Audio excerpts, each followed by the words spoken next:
નમસ્કાર વિદ્યાર્થી મિત્રો, આજે આપણે નાણાકીય સંચાલન એટલે કે એફએમ ફાઇનાન્શિયલ મેનેજમેન્ટ વિષયની અંદર ટીવાય બીકોમ સેમિસ્ટર 6 ની અંદરનું એક પ્રકરણ છે કે જેનું નામ છે કાર્યશીલ મૂડીનું સંચાલન. શું છે પ્રકરણનું નામ? છે કાર્યશીલ મૂડીનું સંચાલન. તો તેની અંદરનો મોસ્ટ આઈએમપી જે પોઈન્ટ છે આપણે સમજીશું અને ટ્રીકના માધ્યમથી આપણે તેને યાદ રાખીશું. ઓકે, તો સૌપ્રથમ આપણે પહેલા પોઈન્ટ જોઈ લઈએ અને પોઈન્ટની અંદર શું લખવું તે પણ જોઈ લઈએ અને છેલ્લે તમને એવી રીતે ટ્રીક કે જેની મદદથી તમને હંમેશા માટે આ પોઈન્ટ યાદ રહી જશે. ઓકે વિદ્યાર્થી મિત્રો, આમાં છે જે પોઈન્ટ છે તે કાર્યશીલ મૂડી સંચાલનના સિદ્ધાંતો અંગેનો પ્રશ્ન છે. તો જોઈશું કાર્યશીલ મૂડી સંચાલનના સિદ્ધાંતો. આ મોસ્ટ આઈએમપી પોઈન્ટ છે. ઓકે, તો તેની અંદરના સિદ્ધાંતો આપણે લખવાના રહેશે. સિદ્ધાંતોની અંદર સૌપ્રથમ તમારે લખવાનું રહેશે કે કાર્યશીલ મૂડીના સંચાલન કરતી વખતે નાણાં સંચાલક કે કયા સિદ્ધાંતો ધ્યાનમાં લેવા જોઈએ. પછી તમારે મુખ્યત્વે 5 સિદ્ધાંતો છે તેના વિશે લખવું પડશે થોડું, કે કાર્યશીલ મૂડી સંચાલનના મુખ્ય 5 સિદ્ધાંતો છે તે નીચે પ્રમાણે તમને ચર્ચા કરી છે એ બધું તમારે લખવાનું રહેશે પ્રાસ્તાવિક તરીકે. એની પછી તમારે સિદ્ધાંતોની ચર્ચા કરવાની રહેશે. તો પ્રથમ સિદ્ધાંતમાં આવે છે જોખમ પરિવર્તનનો સિદ્ધાંત. શેનો આવશે? જોખમ પરિવર્તનનો સિદ્ધાંત. ઓકે, જોખમ પરિવર્તનનો સિદ્ધાંત આવે છે જેને કહેવાય છે principal of risk variation. Okay, તો એની અંદર શું છે? જોખમ પરિવર્તનનો સિદ્ધાંત. કોઈ પણ કંપની હોય, સંસ્થા હોય, એકમ હોય કે સાહસ હોય, તેની અંદર જ્યારે ધંધો શરૂ કરીએ ત્યારથી લઈને જોખમ એક પ્રકારની સમસ્યા ઊભી થાય છે કે જે જોખમ નિવારવા માટે આપણને કઈ કઈ વસ્તુઓની જરૂર પડશે, કાર્યક્ષમ મૂડીનું પ્રમાણ કેટલું રાખવું પડશે, પછી ચાલુ મિલકતોનું પ્રમાણ કેટલું રાખવું પડશે. જો ચાલુ મિલકત કરતા સમજો, જોખમ એટલે શું કે એકમની અંદર ચાલુ જવાબદારીઓ ચૂકવી શકે તેટલા પ્રમાણમાં નાણાં ન હોય, કે ચાલુ જવાબદારી ચૂકવી શકે તેટલા નાણાં ન હોય, એટલે કે ચાલુ મિલકતો કેવી હોય? ઓછી હોય. ચાલુ મિલકતો રાખવા માટે અશક્તિમાન હોય તે વ્યક્તિ, તો તેને જોખમ કહેવામાં આવે છે. હવે જોખમ પરિવર્તનનો સિદ્ધાંતની અંદર તમને બીજું કહું તો એની અંદર એક છે કે પેઢી હોય કે જે પ્રમાણમાં જોખમ ઉઠાવે છે તો તેના ધંધાની અંદર છે ને મળતા વળતરનો દર સાથે સંબંધ છે. સમજ્યા? એ રીતે છે. અને તમારે આમાં એક પોઈન્ટ યાદ રાખવાનો રહેશે કે જો પહેલો પોઈન્ટ કહું તો એની અંદર તમારે એક વસ્તુ યાદ રાખવાની રહી છે કે જવાબદારી. જો સાંભળજો, કોઈ કંપની એકમ છે તો એની અંદર ધંધો ચલાવવા માટે મૂડી જોઈશે. ઓકે, ધંધો ચલાવવા માટે ચાલુ મિલકતો જોઈશે. તો અહીંયા લખીશું પહેલા ચાલુ મિલકતો. અને બીજું શું હોય છે કે બહારથી લીધેલા નાણાં હોય છે. ધંધામાં જો નાણાં ઓછા પ્રમાણમાં હોય તો બહારથી લીધેલા નાણાં હોય છે, તો તે છે ચાલુ જવાબદારી જે આપણને ચૂકવવાની હોય છે. હવે મિત્રો આમાં યાદ રાખો કે ચાલુ જવાબદારી અને ચાલુ મિલકતમાં જોખમ ક્યારે આવે ખબર? જ્યારે ચાલુ મિલકતો છે ને ઓછા પ્રમાણમાં હોય. કેવી હોય? જો અહીં જો ચાલુ મિલકતો એટલા પ્રમાણમાં છે. ઓકે, એટલા પ્રમાણમાં વધારે છે ચાલુ મિલકતો, તેના કરતા ચાલુ જવાબદારી એટલા પ્રમાણમાં વધારે હોય તો આ વ્યક્તિ કેવો છે? અશક્તમાન છે. ઓકે, ઓછા પ્રમાણમાં ચાલુ મિલકત હોવાથી તે આ જે ચાલુ જવાબદારી છે તે ચૂકવવા માટે અશક્તિમાન છે. સમજ્યા? આ રીતેનો પોઈન્ટ છે. બીજો પોઈન્ટ એવો છે આની અંદર કે કાર્યશીલ મૂડી જો ધંધામાં વધારે હશે, એટલે આ તમારે થિયરી ના અંદરના ટોપિક લખતા જવાના છે. તો હું આ ખાલી શોર્ટ રીતે તમને સમજાવું છું કે કાર્યશીલ મૂડી જો વધારે હશે ને તો તો તમારે જો કાર્યશીલ મૂડી વધારે હોય તો જોખમ કેવું ઉઠાવવું પડશે? જોખમ ઓછું ઉઠાવવું પડશે. ઓકે, જોખમ ઓછું ઉઠાવવું પડશે. હવે કાર્યશીલ મૂડી કેવી હોય? ઓછી હોય તો જોખમ કેવું ઉઠાવવું પડે? વધુ ઉઠાવવું પડે. જોખમ વધુ ઉઠાવવું પડે છે. ઓકે વિદ્યાર્થી મિત્રો, આ રીતે પહેલો પોઈન્ટ પૂરો થાય છે. આની અંદર તમે સમજ્યા કે જો ચાલુ મિલકતો જો ઓછી હોય તો ચાલુ જવાબદારી ચૂકવી શકાય નહીં, એટલા માટે ચાલુ મિલકતો વધુ હોવી જોઈએ. ચાલુ મિલકતો વધુ દર્શાવવા માટે એટલે કે વધુ છે તેમ સમજવા માટે આપણે કાર્યશીલ મૂડીને પણ સમજ્યા. જો કાર્યશીલ મૂડી વધારે હોય છે તો જોખમ ઓછું હોય છે. જોખમ ઓછું એટલે જવાબદારી ઓછી. મિલકતો કરતા જવાબદારી ઓછી હશે. સમજી ગયા? કાર્યશીલ મૂડી ઓછી હશે એટલે જોખમ વધુ હોય છે. એટલે કે કાર્યશીલ મૂડી ઓછી હશે એટલે કે ચાલુ મિલકતો ઓછી હશે કોના કરતા? જવાબદારી કરતા. જોખમ વધુ હોય એટલે જવાબદારી વધુ હોય. ઓકે, આ રીતનો પોઈન્ટ છે. સમજી ગયા? હવે બીજો પોઈન્ટ, હવે તમને એ પણ કરાવી દઉં કે આપણે 5 સિદ્ધાંતોની ચર્ચા કરવાની છે. તે 5 સિદ્ધાંતોની એક ટ્રીક આપીશ, જે આ વિડીયો પૂરો જોજો અને છેલ્લે ટ્રીક આપીશ જેની મદદથી તમને મોઢે યાદ રહી જશે. ઓકે, હવે બીજો પોઈન્ટ આપણે આવીએ. બીજો પોઈન્ટ શું છે? તો બીજો પોઈન્ટ છે મૂડીની પડતરનો સિદ્ધાંત. ઓકે, મૂડીની પડતરનો સિદ્ધાંત. હવે મૂડીના પડતરના સિદ્ધાંતની અંદર તમને સમજાવવું તો આની અંદર શું આવશે ખબર છે મિત્રો? આની અંદર કે તમને એક ઉદાહરણ દ્વારા સમજાવું કે ઇક્વિટી શેર છે. જો હવે તમે ધંધો શરૂ કરવા માંગો છો, ધંધાની તૈયારી કરી છે, પણ નાણાં નથી, તો નાણાં તમે મેળવવા માટે લોન લો છો. સમજો, લોન લો ને તો રોકાણકાર જે છે જે તમને લોન આપે છે તે વ્યક્તિને કોઈ પણ પ્રકારની પ્રોબ્લેમ થવાની નથી. જે પ્રોબ્લેમ થવાની છે તે જે ધંધો વિકસમાન કર્યો છે તેને થવાની છે. એટલે કે જે ધંધો તમે શરૂ કર્યો છે એટલે તમને ખુદને પ્રોબ્લેમ થવાની છે. એટલે શું પ્રોબ્લેમ થશે એ કહું.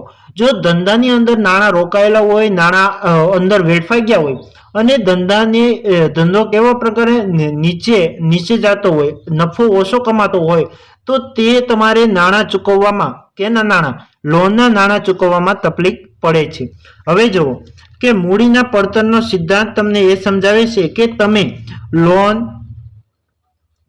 લો છો તેની સિવાયનું બીજું બેંક લોન લો છો તેમાં કેવું હોય છે? જોખમ વધારે હોય છે. સમજ્યા? જોખમ તેમાં વધારે હોય છે. કેમ કે તમારે આ જે રોકાયેલા નાણાં છે તે રોકાયેલા નાણાં તેમાંથી જે ધંધો શરૂ કર્યો છે તેમાંથી જ તમારે પરત કરવાના હોય છે. પરંતુ જો ધંધો ન ચાલે તો તમે પરત કરી શકતા નથી. લોન પછી ડિબેન્ચર. ઓકે, ડિબેન્ચર પછી તમારે વધારે પડતા જે શું કહેવાય છે પેઢી, જ્યારે પેઢી હોય તો પેઢી અને ડિબેન્ચર કે બેંક લોન દ્વારા નાણાં ઉભા કરવામાં આવે તો તમારે જોખમનું પ્રમાણ કંપની માટે વધારે છે. એટલે તમારી સંસ્થા હોય, કંપની હોય, પેઢી હોય, પેઢીને સાહસ હોય તો તેના માટે કેવું રહેશે? નાણાં ઉભા કરવાનું તમારે સંકટ એક ઊભું રહે છે. એના બદલે તમે શું કરી શકો છો એમ કહેવા માંગી છે કે ઇક્વિટી શેર મૂડી. શું કહેવાય છે? ઇક્વિટી શેર મૂડી તમે બહાર પાડ્યો. શું કરવાનું? ઇક્વિટી શેર મૂડી બહાર પાડવાની, ત્યાંથી મેળવવાના નાણાં.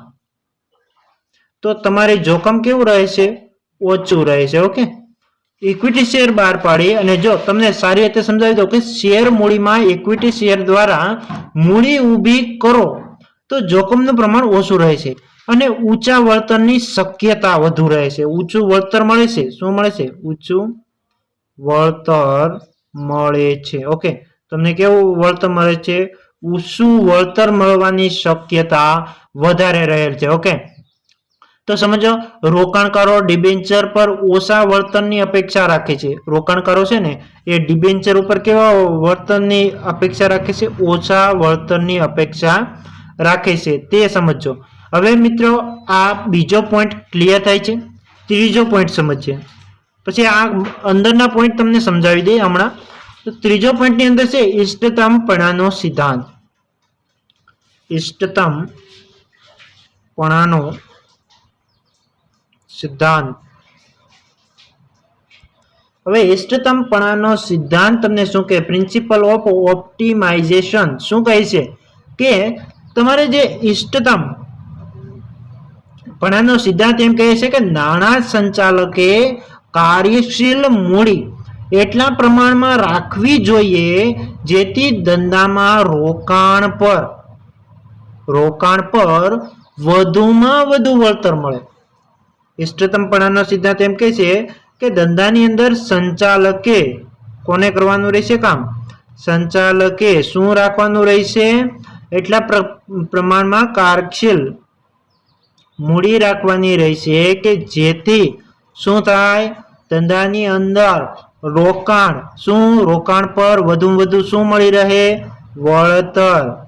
વધુમાં વધુ વળતર મળી રહે તે રીતે ધંધાની અંદર કાર્યશીલ મૂડી રાખવાની રહેશે. કાર્યશીલ મૂડી તેની ઇષ્ટતમ સપાટીએ હોવી જ જોઈએ. યાદ રાખજો, કાર્યશીલ મૂડી કેવી જોઈએ? ઇષ્ટતમ સપાટી હોય તેની ઇષ્ટતમ રીતે હોવી જ જોઈએ, તે જરૂરી છે. હવે કાર્યશીલ મૂડી ઘટવાથી શું થાય છે? કાર્યશીલ મૂડી વધવાથી શું થાય છે તે સમજો. કાર્યશીલ મૂડી જો વધે કાર્યશીલ મૂડીમાં જો વધારો થાય તો શું થાય છે? તો વિદ્યાર્થી મિત્રો, તો ખર્ચમાં વધારો થાય. શું થાય? ખર્ચમાં વધારો થાય. બોલો પરિવાર, શું થાય? ખર્ચમાં વધારો થાય. ખર્ચમાં વધારો ન થાય. ખર્ચમાં શું થાય? ઘટાડો. કાર્યશીલ મૂડી વધે તો ખર્ચમાં શું થાય? ઘટાડો. હવે કાર્યશીલ મૂડી ઘટે, કાર્યશીલ મૂડી ઘટે તો ખર્ચમાં શું થાય? ઘટાડો. બોલો નહીં, ખર્ચમાં શું થાય? ઘટાડો. ઘટાડો ન થાય, શું થાય? વધારો. કાર્યશીલ મૂડી ઘટે તો ખર્ચમાં વધારો થાય છે. સમજી ગયા? આ રીતેનો પોઈન્ટ છે. ત્રીજો પોઈન્ટ કમ્પ્લીટ કર્યો. હવે ચોથો પોઈન્ટ જોઈએ આપણે. ચોથો સિદ્ધાંત જે કહે છે ચૂકવણીની પાકતી મુદતનો સિદ્ધાંત. ચૂકવણીની પાકતી મુદતનો સિદ્ધાંત. ઓકે, પાકતી મુદતનો સિદ્ધાંત. પ્રિન્સિપલ ઓફ મેચ્યોરિટી પેમેન્ટ અંગેનો સિદ્ધાંત છે. તો આમાં જોઈએ તો દેવા અંગેનું હોય છે. આમાં કે આપણે દેવું ચૂકવીએ, પછી આંતરિક ભંડોળની પ્રાપ્તિ કરીએ, ઓછામાં ઓછા સમયની અંદર આપણને અસમાનતા હોવી જોઈએ એમ. પછી આની અંદર એવું કહેવામાં આવે છે કે જુદા જુદા જે સાધનો છે તો કાર્યશીલ મૂડી કેવી રીતે ઊભી કરી શકાય? રોકાણો દ્વારા જે ભંડોળ ધંધામાં આવે છે તેમાંથી સાધનોના નાણાં પરત કરવાના થાય ત્યારે ચૂકવવામાં પૂરતી રકમ ધંધામાં હોય તે પ્રમાણે કાર્યશીલ મૂડી રાખવી જોઈએ. તે અંગેનું આમાં કહેવામાં આવેલ છે. તો સમજીએ. તો આમાં એમ કહે છે કે દેવાની ચૂકવણી કરો. બીજું છે આંતરિક ભંડોળની પ્રાપ્તિ કરો. આંતરિક ભંડોળની આંતરિક ભંડોળ જે હોય છે તેની શું કરો? પ્રાપ્તિ કરો ને ચૂકવણી સમયે વધુમાં વધુ ઓછામાં ઓછી અસમાનતા હોવી જોઈએ. જ્યારે તમે ચૂકવણી કરો છો, રકમની ચૂકવણી કરો છો ત્યારે મુદત પ્રમાણે જ રકમની ચૂકવણી થઈ જવી જોઈએ. ક્યારે થઈ શકે? કાર્યશીલ મૂડી વધારે હોય ને ત્યારે થઈ શકે. હવે જુદા જુદા સાધનો હોય કે કાર્યશીલ મૂડી હોય તો તે કાર્યશીલ મૂડી એવી રીતે ઊભી કરવી જોઈએ કે જેના દ્વારા શું થઈ શકે? રોકાણની અંદર જે ભંડોળ ધંધામાં આવે છે તે સાધનો નાણાં પરત કરવા થાય ત્યારે તે ચૂકવણી પૂરતી રકમ ધંધામાં હોય. સમજી ગયા? જ્યારે ભંડોળ આવે છે ધંધામાં ત્યારે તે સાધનોની રકમ પરત કરવા માટેની રકમ પૂરતી ધંધામાં હોય તે માટે આ ચૂકવણીનો પાકતીનો સિદ્ધાંત રજૂ કરે છે. બીજું છે કે ઘણી વખત ટૂંકા ગાળાનું ધિરાણ કરનારાઓ પેઢી પાસે તેની અપેક્ષિત રોકડ પ્રમાણપત્રો પણ માંગે છે, તો તે અંગેના તમારે તે અંગેનું ધ્યાન રાખવું પડશે કે કાર્યક્ષમ મૂડી ધંધાની અંદર વધારે પ્રમાણમાં હોય છે અને ટૂંકા ગાળાના જે દેવા હોય છે, ટૂંકા ગાળાના દેવા હોય ને, દેવાની ચૂકવણી કરીએ આપણે, આ દેવાની ચૂકવણી કરીએ ત્યારે ટૂંકા ગાળાના દેવા હોય તો તે દેવાઓ ચૂકવવાની શક્તિનો આધાર કમાણી પર નથી, પરંતુ રોકડ પ્રવાહ પર રહેલો છે. તે પણ એક વાત તમારે યાદ રાખવા જેવી છે. ઓકે વિદ્યાર્થી મિત્રો, હવે આપણે એક સિદ્ધાંત સમજી લઈએ. પાંચમો સિદ્ધાંત, કેટલામો છે? નંબર 5, લાસ્ટ સિદ્ધાંત છે અને તેની પછી તમને યાદ રખાવવું તેવી ટ્રીકથી તમને આ 5 સિદ્ધાંત તમને મોઢે કરાવી દઈશ. પહેલા જોઈએ તો ન્યાયી કે પ્રામાણિકતાની સ્થિતિનો સિદ્ધાંત શું છે? ન્યાય કે પ્રામાણિક સ્થિતિનો સિદ્ધાંત અંગે. તો આની અંદર શું છે કે કાર્યશીલ મૂડીના ઘટકો એટલે કે જેમાં કાર્યશીલ મૂડી રોકાયેલી રહેલી હોય. ધંધાની અંદર એવા ઘટકો હોય કે જેની અંદર કાર્યશીલ મૂડી રોકાયેલી હોય છે. તો તે કાર્યશીલ મૂડી ક્યાં ક્યાં રોકાયેલી હોય છે તો સમજો. જો માલનો સ્ટોક હોય, માલનો સ્ટોક તો ખબર છે, સ્ટોક હોય. પછી વેપારી લેણા હોય, વેપારી લેણા. પછી તાત્કાલિક વેચી શકાય તેવા રોકાણો હોય તો રોકાણો, તાત્કાલિક વેચી શકાય તેવા રોકાણો. પછી બેંક સિલક વગેરે શું છે? આ વગેરે પ્રકારમાં કાર્યશીલ મૂડી થોડા પ્રમાણમાં રોકાયેલી હોય છે. કાર્યશીલ મૂડી ક્યાં ક્યાં રોકાયેલી હોય છે? માલના સ્ટોકમાં, વેપારી લેણામાં, રોકાણ કેવા? વેચી શકાય તેવા રોકાણો, તાત્કાલિક વેચી શકાય. પછી બેંક સિલકમાં રોકાયેલા કાર્યશીલ મૂડી રોકાયેલી હોય છે. બીજું તમને સમજાવું કે કાર્યશીલ મૂડી દરેક ઘટક, કાર્યશીલ મૂડી રોકાણ, કાર્યશીલ મૂડીનું રોકાણ ન્યાયી અને પ્રામાણિક રીતે થવું જોઈએ. કારણ કે સિદ્ધાંત જ તમને કહે છે કે ન્યાયી અને પ્રામાણિકતા સ્થિતિ દર્શાવતો સિદ્ધાંત આ છે. સમજી ગયા? કાર્યશીલ મૂડી જેમાં રોકાયેલી છે તેની અંદર જ્યાં રોકાયેલી છે તો તે મૂડીનું શું રોકાણ કેવું થવું જોઈએ? ન્યાયી અને પ્રામાણિક રીતે થવું જોઈએ. ઓકે વિદ્યાર્થી મિત્રો, આ રીતે છે.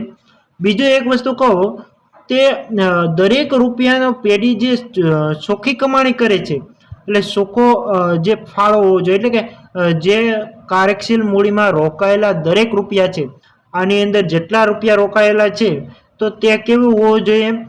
ચોખ્ખો તેનો હિસાબ હોવો જોઈએ, ચોખ્ખી કમાણીનો ફાળો હોવો જોઈએ. સમજી ગયા? પછી સકારાત્મક પ્રવાહ અને રૂપાંતરિત પ્રક્રિયા જળવાઈ રહે તે પ્રમાણ પણ જાળવવું જોઈએ. ઘટકોમાં કયા ઘટકોમાં? આ ન્યાયી અને પ્રામાણિકતાના ઘટકની અંદર કાર્યશીલ મૂડીનો ચક્રાકાર પ્રવાહ અને રૂપાંતરની પ્રક્રિયા જળવાઈ રહે તે પ્રમાણ પણ જાળવવું જોઈએ. વધારે પ્રમાણમાં આમાં ન આપી શકાય, આમાં ન આપી શકાય, આમાં ન આપી શકાય. બધા જમાં કેવું જોવું જોઈએ? સરખું હોવું જોઈએ, ન્યાય હોવો જોઈએ અને પ્રામાણિકતા રહેલી હોવી જોઈએ. તો જ આ સિદ્ધાંત વધારે હેલ્પફુલ થશે. ઓકે, હવે વિદ્યાર્થી મિત્રો આપણે મેઇન ટોપિક ઉપર આવીએ તો કાર્યશીલ મૂડીના સંચાલનના સિદ્ધાંતોને યાદ રાખવા માટેની ટ્રીક. ઓકે, લખીએ કાર્યશીલ મૂડી સંચાલન સિદ્ધાંતો. ઓકે, ટ્રીક એવી આપીશ ને કે તમને યાદ જ રહી જશે. પહેલો સિદ્ધાંત, 5 સિદ્ધાંત લખી નાખીએ પહેલા. બીજો, ત્રીજો, ચોથો, 5. પ્રથમ છે જોખમ પરિવર્તનનો સિદ્ધાંત. જોખમ પરિવર્તનનો સિદ્ધાંત. બીજો છે મૂડીની પડતરનો સિદ્ધાંત. ઓકે, ત્રીજું છે ઇષ્ટતમપણાનો સિદ્ધાંત.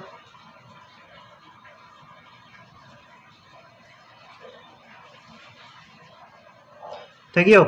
પછી છે ચુકવણીની પાકતી મુદતનો સિદ્ધાંત.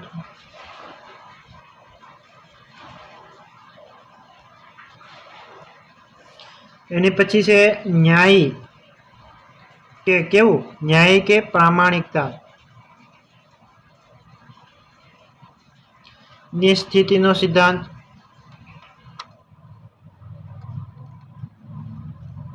હવે તમે આને યાદ કેવી રીતે રાખશો? ઓકે, યાદ રાખવું તે જ તકલીફ વાળું છે. સમજો, જોખમ પરિવર્તનનો સિદ્ધાંત, મૂડીના પડતરનો સિદ્ધાંત, ઇષ્ટતમપણાનો સિદ્ધાંત, ચૂકવણીની પાકતી મુદતનો સિદ્ધાંત, ન્યાય કે પ્રામાણિકતા નો સિદ્ધાંત. તમારે માત્ર એક જ સેન્ટેન્સ યાદ રાખવાનું રહેશે. એક સેન્ટેન્સ યાદ રાખજો એટલે આખો સિદ્ધાંત આવડી જશે. હવે સાંભળજો, તમે ભગવાનને ઓળખતા હશો. ક્યાં ભગવાન? ઈસુ ભગવાન. આપણે ઈસુ ભગવાન કહેવાય. ઈસુનો ન્યાય, ઈસુ ભગવાન ન્યાય કરે છે. કોના ઉપર ન્યાય કરે છે? ઉદ્યોગપતિ ઉપર. કેમ ઉદ્યોગપતિ ઉપર ન્યાય કેમ કરે છે? કારણ કે તેને શું થયું છે? જોખમ થયું છે. ઓકે, તો જોખમ જેવું હોય તો ન્યાય રૂપે તેને શું આપે છે? ઉદ્યોગપતિને મૂડી આપે છે. સમજો, ઈસુનો ન્યાય શું છે? કોના માટે ન્યાય કરે છે? ઉદ્યોગપતિ માટે. અને ઉદ્યોગપતિને તે શું થયું છે? જોખમ થયું છે. તો ઈસુનો ન્યાય જોખમ, ઈસુનો ન્યાય જોખમ થયું છે. જે વ્યક્તિને જો ઈસુનો ન્યાય છે કે ન્યાય શું છે? જે ઉદ્યોગપતિને જોખમ થયું છે તેને શું પ્રદાન કરવું? મૂડી પ્રદાન કરવી. સમજ્યા? ઈસુનો ન્યાય છે જે વ્યક્તિ, ન્યાય શું છે? જે વ્યક્તિને જોખમ થયું છે તેને મૂડી પ્રદાન કરવી. સમજી ગયા? તો ઈથી તમે યાદ રાખશો ઇષ્ટતમપણાનો સિદ્ધાંત. સમજ્યા? શુંથી તમે યાદ રાખશો? ચૂકવણીની પાકતી મુદતનો સિદ્ધાંત. આ માત્ર ને માત્ર તમારે યાદ રાખવા માટેની ટ્રીક છે. કોઈ પણ પ્રકારના બીજી કોઈ માહિતી, બીજા કોઈ પ્રકારનું બીજું કોઈ છે નહીં. તો આ માત્ર ને માત્ર તમારે યાદ રાખવા માટેની ટ્રીક છે. ઓકે, પછી ન્યાય. ન્યાય એટલે શું? ન્યાય કે પ્રામાણિકતાનો સિદ્ધાંત. સમજી ગયા? ઓકે, જોખમ એટલે શું? જોખમ એટલે જોખમ પરિવર્તનનો સિદ્ધાંત. સમજી ગયા? મૂડી એટલે મૂડી પડતરનો સિદ્ધાંત. આ રીતે થશે કે ઈસુ ભગવાને ન્યાય કર્યો. શું ન્યાય કર્યો? કે જે ઉદ્યોગપતિને જોખમ થયું છે તો તેની સામે શું આપવાનું? મૂડી પ્રદાન કરવાનું. જે વ્યક્તિને જોખમ થયું છે તેની સામે મૂડી પ્રદાન કરવાનો ન્યાય કર્યો છે. ઓકે વિદ્યાર્થી મિત્રો, તો હવે આ સાથે જ રજા લઉં. ફરી આપણે નવા લેક્ચરમાં નવા સિદ્ધાંતો, નવા ટોપિક સાથે અને નવા પોઈન્ટ સાથે આપણે ફરી મળીશું. ત્યાં સુધી રજા લઈએ. ફરી મળીશું. નમસ્કાર.